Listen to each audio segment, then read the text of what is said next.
Hey guys, welcome to MSV channel. நான் உங்கள் விஸ்வநாதன். நம்ம இன்றைக்கி பார்க்க போகிறது என்னென்னா, இது வரைக்கும் அதிகமாக இதை பற்றி யாருமே சொல்லியிருக்க மாட்டாங்கன்னு தான் நினைக்கிறேன். ஒரு 13 விஷயங்களை நம்ம தெரிஞ்சுக்க போகிறோம். அதாவது கேர்ள்ஸை எப்படி அட்ராக்ட் பண்ணுறது அப்படின்றத இன்றைய வீடியோவில் பார்க்க போகிறோங்க. இது வந்துட்டு சைக்காலஜி சம்மந்தப்பட்ட விஷயம். அதாவது இது 100% இப்படி தான் இருக்கணும் அப்படின்றது கிடையாது. இது குறைந்தது ஒரு 75% அல்லது 80%க்கு மேலேயாவது இது போன்ற விஷயங்கள் அப்படின்றது கரெக்டாக இதில் நடக்கும் அப்படின்னு வந்துட்டு சயின்ஸ் ரீதியாக பார்க்கப்படுது. ஸோ அதை பற்றி தான் இன்றைய வீடியோவில் நம்ம முழுமையாக பார்க்க போகிறோம். வீடியோ ஸ்கிப் பண்ணாமல் பாருங்கள். நீங்கள் எம்எஸ்வி சேனலை சப்ஸ்கிரைப் பண்ணாமல் இருக்கிறீங்க அப்படின்னா மறக்காமல் சப்ஸ்கிரைப் பண்ணிவிட்டு பாருங்கள். அப்படியே கூட இருக்க பெல் பட்டனையும் ப்ரெஸ் பண்ணிக்கோங்க. அப்போ தான் நம்ம சேனலில் போடக்கூடிய வீடியோக்கான நோட்டிஃபிகேஷன் உங்களுக்கு வந்து சேரும். இது ஒரு சில ரிசர்ச்லாம் எடுத்து தான் சொல்லியிருக்கிறாங்க. அது மட்டும் இல்லாமல் கூகுளில் கேட்டாலும் அதுவும் இதே பதில் தான் சொல்லுது.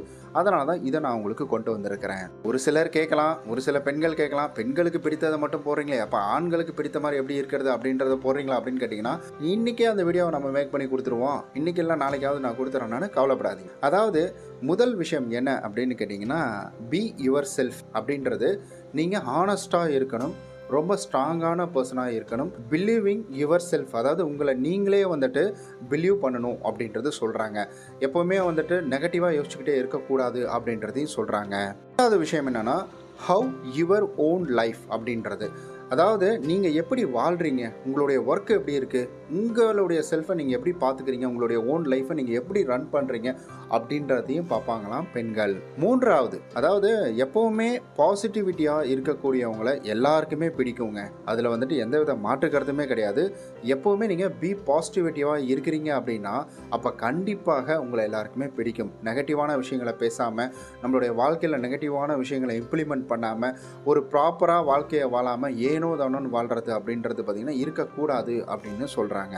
நாலாவது விஷயம் என்னென்னா, பி ரெஸ்பெக்ட்ஃபுல், அதாவது மரியாதையாக நடத்தணும் அப்படின்னு சொல்கிறாங்க. அதாவது ஏங்க வா எப்போ அப்படின்றது இது இவங்களை மட்டும் கிடையாதுங்க. நீங்கள் யாரையுமே சரி, இது எல்லாத்துக்குமே பொருந்தக்கூடிய ஒரு விஷயம்தான். ஸோ யாரையுமே சரி நீங்கள் இர்ரெஸ்பெக்ட்ஃபுல்லாக வந்துட்டு நீங்கள் நடத்துறது அப்படின்றது அது கண்டிப்பாக அது ஒரு நல்ல ஒரு மனிதனுக்கு அழகு அப்படின்றது கிடையாது. ரெஸ்பெக்ட்ஃபுல் அப்படின்றது நீங்களும் நடத்தணும். நீங்கள் கொடுக்குறீங்க அப்படின்னா அது உங்களுக்கு கிடைக்கும். அதாவது வடிவேல் காமெடியில் வர மாதிரி give respect and take respect அப்படின்ற மாதிரி, அதாவது ரெஸ்பெக்ட் அப்படின்றது நீங்கள் கொடுக்கணும்னு எதிர்பார்ப்பாங்க அவங்க.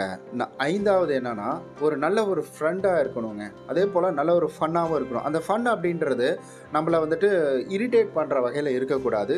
ரொம்ப பாசிட்டிவான விதத்தில் அந்த ஃபன் அப்படின்றது இருக்கணும். பி ஃப்ரெண்ட்லியாக வந்துட்டு உங்களுடைய மூவிங் எல்லாமே இருக்கணும் அப்படின்றதையும் எதிர்பார்ப்பாங்களாம்.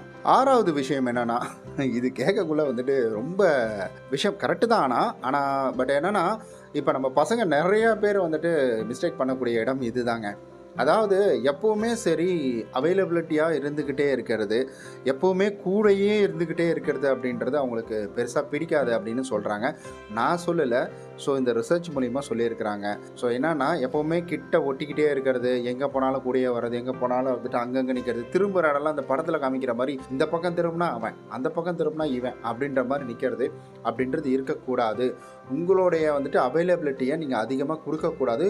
அண்ட் அதே போல் அவங்களுக்கு நீங்கள் இம்பார்ட்டன்ட் கொடுக்கணும், ஆனால் கொடுக்கக்கூடாது. அதாவது இருக்குது ஆனால் இல்லை அப்படின்ற மாதிரி தான். ஸோ இம்பார்ட்டன்னா அவங்கள பார்க்கக்கூடிய நேரங்களில் அவங்களுக்கு இம்பார்ட்டன்ட் அப்படின்றது கொடுக்கணும். வேலை வெட்டியெல்லாம் விட்டுட்டு பொழப்பெல்லாம் விட்டுட்டு அவங்க பின்னாடியே சுற்றிட்டு இருக்கிறது அப்படின்றத பெருசாக எதிர்பார்க்க மாட்டாங்க அப்படின்றத சொல்கிறாங்க.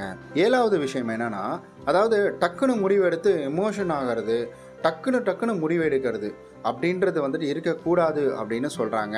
அதாவது ஒரு விஷயம் பேசிகிட்டே இருக்கக்குள்ளேயே வந்துட்டு அதுக்கு முன்னதாகவே ஒரு பதில் சொல்கிறது. அதாவது அவங்க வந்துட்டு இந்த பஸ்ஸில் இப்படி போயிட்டு இருக்கக்குள்ள அப்படின்னு ஆரம்பிப்பாங்க.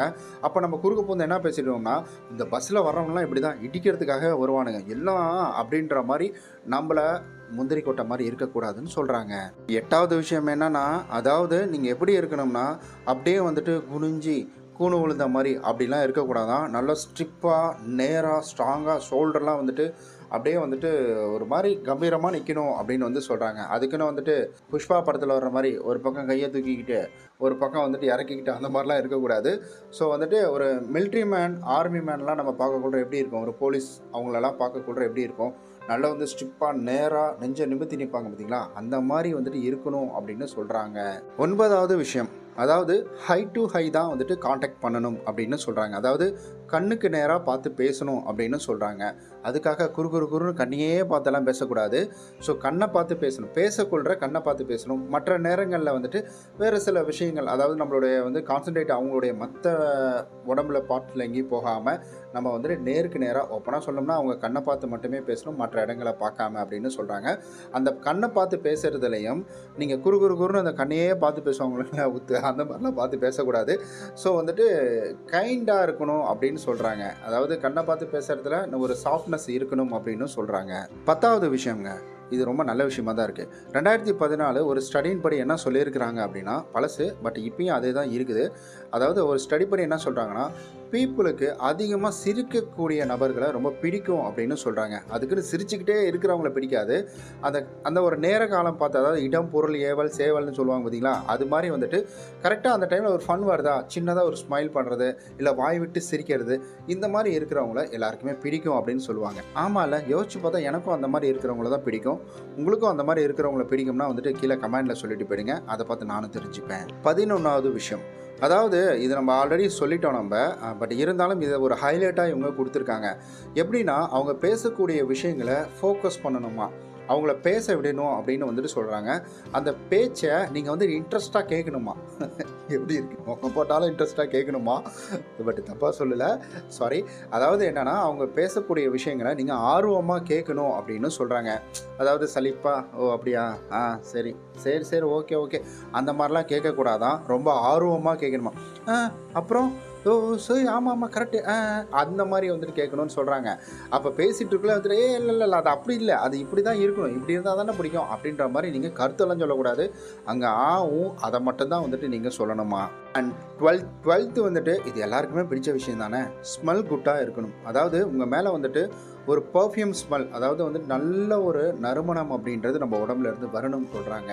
அது எப்படின்னா வந்துட்டு பர்ஃப்யூம் யூஸ் பண்ணுறதுல ரொம்ப ஸ்ட்ராங்காக கிட்ட வந்த உடனே தலைலாம் வலிக்கும், கிருகிருன்னு வரும், அந்த மாதிரிலாம் எதுவும் இருக்கக்கூடாதான். ஸ்மெல் குட் ரொம்ப வந்துட்டு காமாக இருக்கணும் அப்படின்னு சொல்கிறாங்க. ஒரு சிலர்லாம் பர்ஃப்யூம் அடிச்சுட்டு போவாங்க பாருங்கள், அப்படியே நம்ம தலையை கழட்டி தனியாக வச்சிடலாம் போல இருக்கும். அந்த ஸ்மெல் வந்த உடனே ஒரு மாதிரி நெடி ஏறுற மாதிரி ஆகிடும். அந்த மாதிரிலாம் இருக்கக்கூடாது. நீங்கள் யூஸ் பண்ணுற பர்ஃப்யூம் அப்படின்றது பார்த்திங்கன்னா ரொம்ப மைல்டாக இருக்கணும், அதனுடைய ஸ்மெல் லாங் லாஸ்ட்டாக வந்துட்டு இருக்கணும் அப்படின்றதையும் சொல்கிறாங்க. இந்த வேர்வை ஸ்வெட்டிங் இதெல்லாம் இருக்கக்கூடாது அப்படின்னு சொல்கிறாங்க. இது காமனாக நீங்கள் வேலை செய்கிறது அதெல்லாம் வேறு விஷயம், பட் ஆனால் அவங்களுக்கு அதிகமாக பிடிக்கக்கூடியது இதுதான் அப்படின்னு சொல்கிறாங்க. அண்ட் லாஸ்ட்டுக்கு வந்தாச்சு 13வது. இது எப்படின்னா, ரொம்ப வந்துட்டு பார்க்கக்குள்ளெல்லாம் வந்துட்டு ரொம்ப சோகமாக இருக்கிறது, எதையோ பறி கொடுத்த மாதிரி இருக்கிறது அப்படின்றது இருக்கக்கூடாது. அதையும் வந்துட்டு எதிர்பார்க்குறாங்களா. எப்படின்னா எப்போவுமே வந்துட்டு ஃப்ரெஷ்ஷாக இருக்கணும். அதாவது எப்படின்னா, பார்க்க விட என்னடா அந்த பையன் பார்த்தா பயங்கர சுறுசுறுப்பாக இருக்கிறான் அப்படின்ற மாதிரி இருக்கணுமா. ஸோ இது போன்ற 13 குவாலிட்டியும் இருந்தால் நம்ம வந்துட்டு பர்ஃபெக்டாக இருக்கும் அப்படின்னு சொல்கிறாங்க. இது ஒரு சில ரிசர்ச்சின் படி தான், பட் ஹியூமன் நேச்சுரலில் வந்துட்டு எதுலேயுமே மாற்ற முடியாது. ஸோ நான் பார்த்தது, நான் தெரிஞ்சுக்கிட்டதை உங்ககிட்ட பகிர்ந்துக்கிட்டேன். இது போல் மேலும் பயனுள்ள தகவல்களை தெரிஞ்சுக்க மறக்காமல் நம்ம சேனலை சப்ஸ்கிரைப் பண்ணிக்கோங்க. நம்ம நாளைக்கு இது போல் நல்ல சூப்பரான வீடியோவில் சந்திக்கலாம். ஸோ இந்த வீடியோ உங்களுக்கு பிடிச்சிருக்கு, இதில் ஏதாவது கருத்து சொல்லணும்னா மறக்காமல் வந்துட்டு நீங்கள் கீழே சொல்லிடலாம். லைக் பண்ணிவிடுங்க. உங்களோட வந்துட்டு கருத்துக்களை சொன்னீங்கன்னா தான் நெக்ஸ்ட் வீடியோ பண்ணுறதுக்கு எனக்கு ரொம்ப மோட்டிவேஷன்.